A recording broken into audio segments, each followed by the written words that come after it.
Assalamualaikum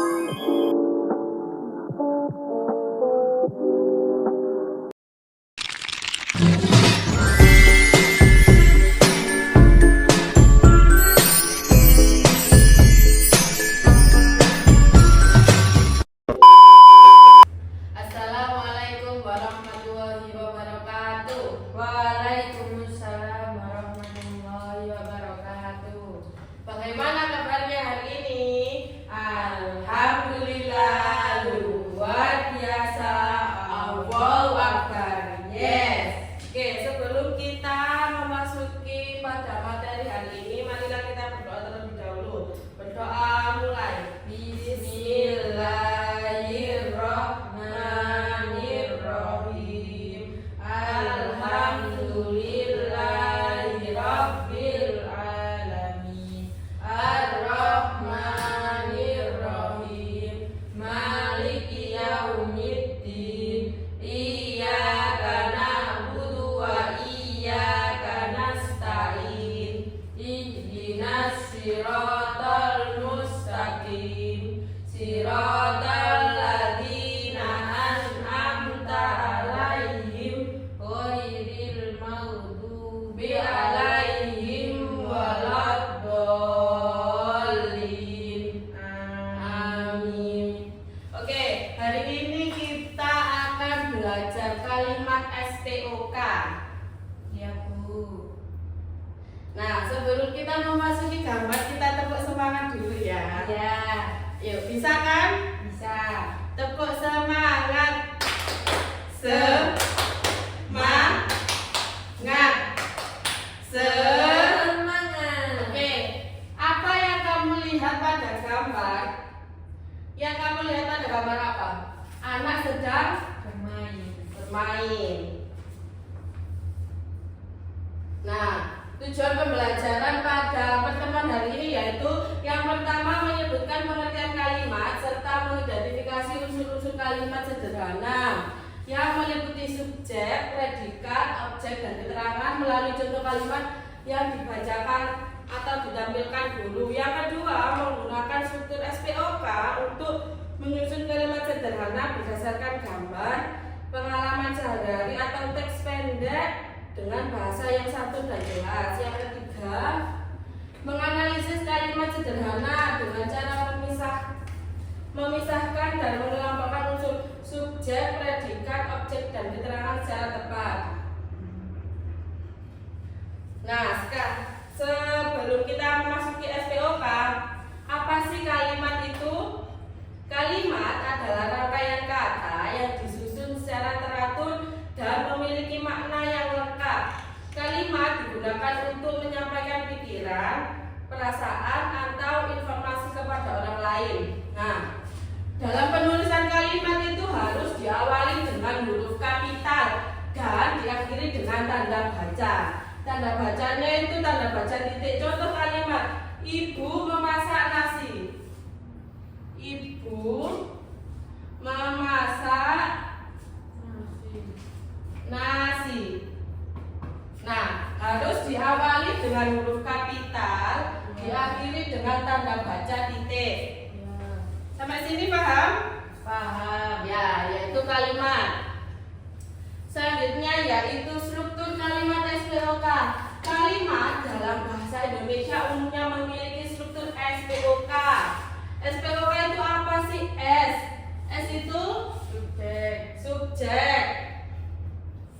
Nah, subjek ini digunakan untuk orang atau benda yang melakukan kegiatan. Nah, biasanya itu nama orang atau benda. Yang kedua, objek. Nah, objek kata yang menyatakan kegiatan atau keadaan. Nah, objek ini kan kalau subjek ini namanya. Nah, kalau objek ini yang dilakukan oleh seseorang ini tadi ya, subjek. Nah, selanjutnya yaitu predikat, sesuatu yang dikenai kegiatan. Yang terakhir, K, keterangan, penjelasan tambahan seperti tempat atau waktu. Contohnya tadi pagi di halaman rumah. Itu keterangan. Nah,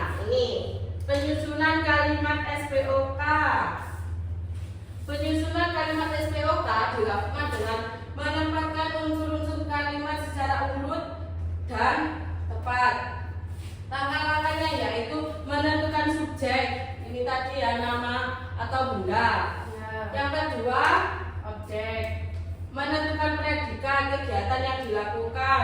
Yang ketiga, menentukan objek jika ada. Yang keempat, menambahkan keterangan agar kalimat itu tadi lebih jelas. Ya, Bu. Nah, ini ada contoh. Sebelum kita memasuki contoh, ini ada gambar anak membaca. Kalau dibuat kalimat, kira-kira kalimatnya seperti apa? Kalau dibuat kalimat, kira-kira kalimatnya seperti apa? Yeni Yeni sedang membaca buku di perpustakaan. Nah, Yeni membaca buku di perpustakaan. Nah, ini itu dinamakan kalimat. Sekarang coba kita masukkan ke dalam struktur SPOK. Kira-kira Yeni ini masuk ke dalam unsur apa? Subjek, membaca predikat, buku objek. Nah, di perpustakaan ini Keterangannya. nah, keterangan. Nah, kalimat ini itu bisa dimasukkan ke dalam struktur SPOK. Ya, Bu. Selanjutnya ini ada gambar memasak. Contoh kalimatnya bisa maju, Mbak. Ya. Bisa langsung dituliskan struktur SPOK-nya.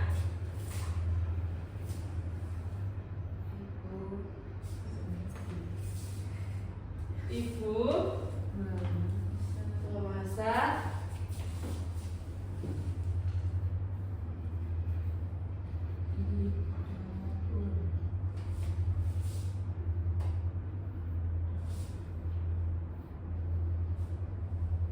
berarti tidak ada objeknya, Bu. objek, ya.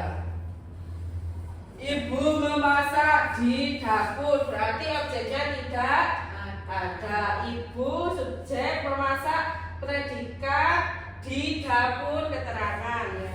Oke, Mbak, terima kasih. Nah, itu tadi ya contoh kalimatnya. Ani membaca buku di perpustakaan. Sama Andi makan sayur asem di rumah. Jadi Andinya itu S, makannya predikat, sayur asemnya objek, di rumah menunjukkan keterangan. Nah, ini ada catatan. Tidak semua kalimat harus memiliki objek atau keterangan. Tidak harus memiliki objek dan keterangan. Nah, kalau subjek dan predikat ini harus ada atau wajib ada dalam kalimat. Nah, ini penulisan kalimat SPOK dengan huruf kapital dan tanda baca. Dalam menulis kalimat SPOK perlu memperhatikan kaidah penulisan agar kalimat mudah dipahami dan mudah dibaca. Yang pertama yaitu penggunaan huruf kapital. Huruf kapital digunakan pada awal kalimat dan pada nama orang. Contoh huruf kapital.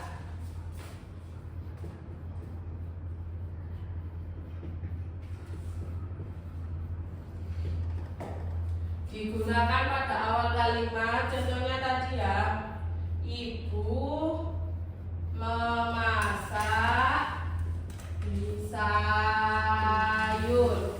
Nah, ini harus menggunakan huruf kapital.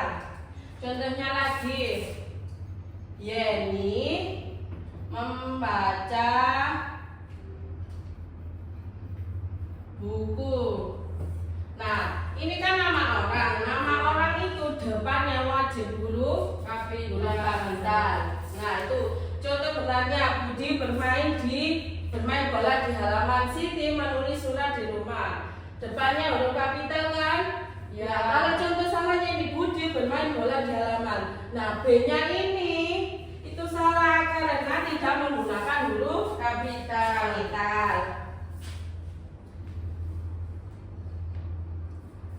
Selanjutnya yaitu penggunaan tanda baca. Kalimat pernyataan diakhiri dengan tanda titik. Contohnya, ibu memasak nasi di dapur. Nah, seperti ini. Ini harus, kalau akhir kalimat itu harus ada tanda baca titik. Nah, penggunaan huruf kapital dan tanda baca yang tepat membantu pembaca memahami isi kalimat dengan benar. Oke, sampai sini ada yang mau ditanyakan? Tidak ada. Berarti sudah paham ya? Ya. Oke, kalau sudah paham kita tepuk semangat dulu, terus kita mengerjakan LKPD. Ya. Yuk, tepuk semangat. Semangat. Semangat. Oke, ini LKPD-nya, Mbak.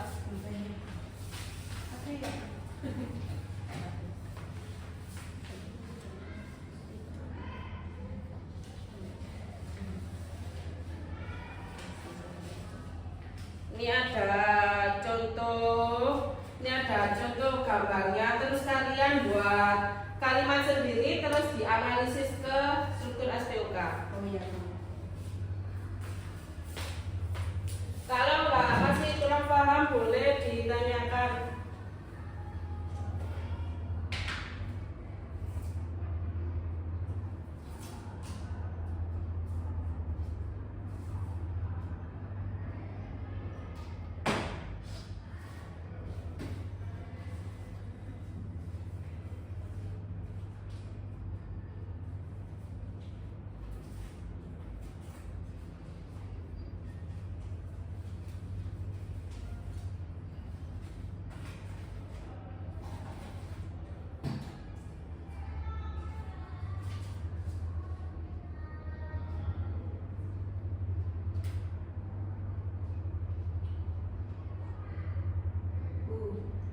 Ya, ini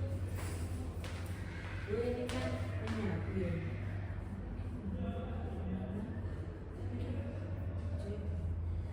menyapu halaman tadi pagi.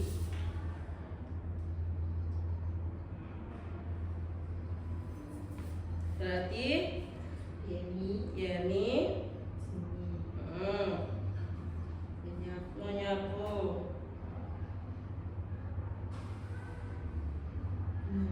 Ya. Tadi pagi. Ya.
Iya.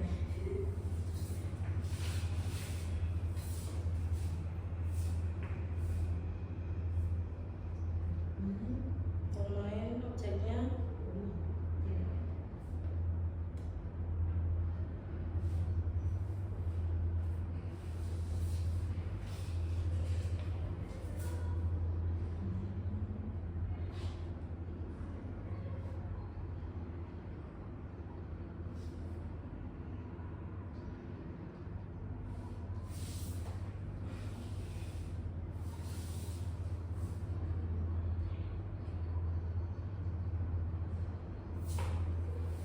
terakhir.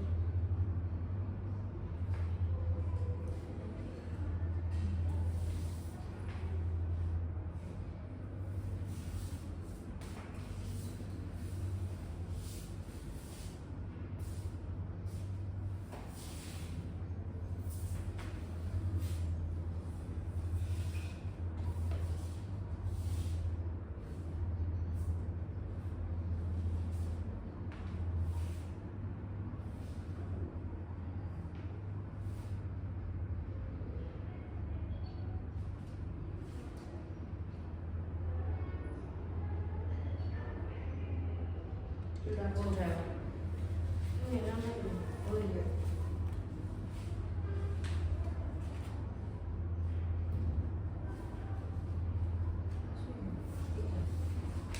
Sudah mudah. Oke. Nah, jadi LKPD-nya itu yang pertama kita itu menganalisis dari gambar. Ini yang pertama ada anak sedang menyapu, kalimatnya Yeni menyapu halaman tadi pagi. Dianalisis ke SPOK, Yeni subjek, menyapu predikat, halaman objek, keterangannya tadi pagi. Yang kedua, ibu memasak sayur sop di dapur karena ini gambarnya seorang ibu sedang memasak. Nah, dianalisiskan ke SPOK. Ibu subjek, predikatnya memasak, sayur sopnya objek, keterangannya di dapur. Nah, kalau ini tuh sudah ada kalimatnya, tinggal kita memasukkan ke subjek yang mana, predikat yang mana, objek yang mana, dan keterangan yang mana. Contohnya, ayah menanam pohon mangga di halaman rumah. Nah, subjeknya berarti ayah. Predikatnya menanam pohon mangga berarti objek. Keterangannya di halaman rumah. Oke. Dari sini ada yang masih bingung, apakah sudah paham semua? Sudah. Nah, kita menyimpulkan kalimat itu tadi apa sih? Rangkaian kata yang disusun secara teratur dan memiliki makna yang lengkap. nah, itu yang disebut dengan SPOK. kalimat. Nah, kalau struktur SPOK subjeknya tadi apa? Orang atau benda. Kalau objeknya, Kata yang menyatakan kegiatan. predikatnya, Sesuatu yang dikenal kegiatan. keterangannya. Penjelasan tambahan seperti tempat atau waktu. Ya. Sebelum kita mengakhiri, Ibu mau Mbak Yeni menuliskan satu contoh kalimat dan dianalisis ke dalam SPOK. Ya, satu kalimat terserah. Ya. Satu kalimat saja. Selain ibu, Mbak. Iya, tadi sudah ibu. Nama orang, nama temannya juga boleh.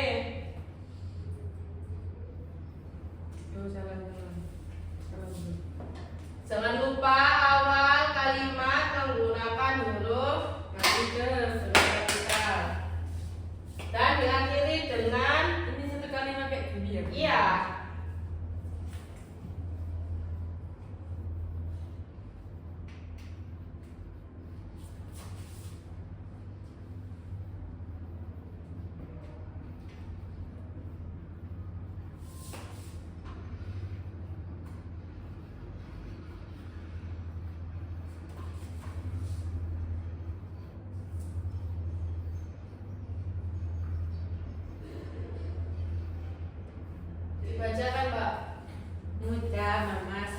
cumi hitam ditabur. Muja ini subjek, memasak ini predikat, cumi hitam ini objeknya, didapur keterangannya.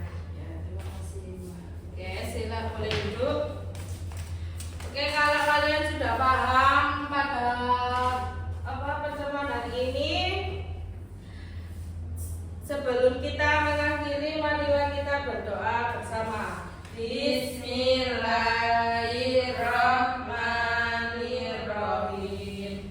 Wal asri innal insana lafi khusrin illal ladzina amanu wa amilus solihati wa tawassaw bil haqqi wa tawassaw bis sabr. Subhanakallahumma wa bihamdika asyhadu an la ilaha illa anta astaghfiruka wa atubu ilaik. Oke, terima kasih untuk pertemuan hari ini. Sampai jumpa di pertemuan selanjutnya. Wassalamualaikum warahmatullahi wabarakatuh. Waalaikumsalam warahmatullahi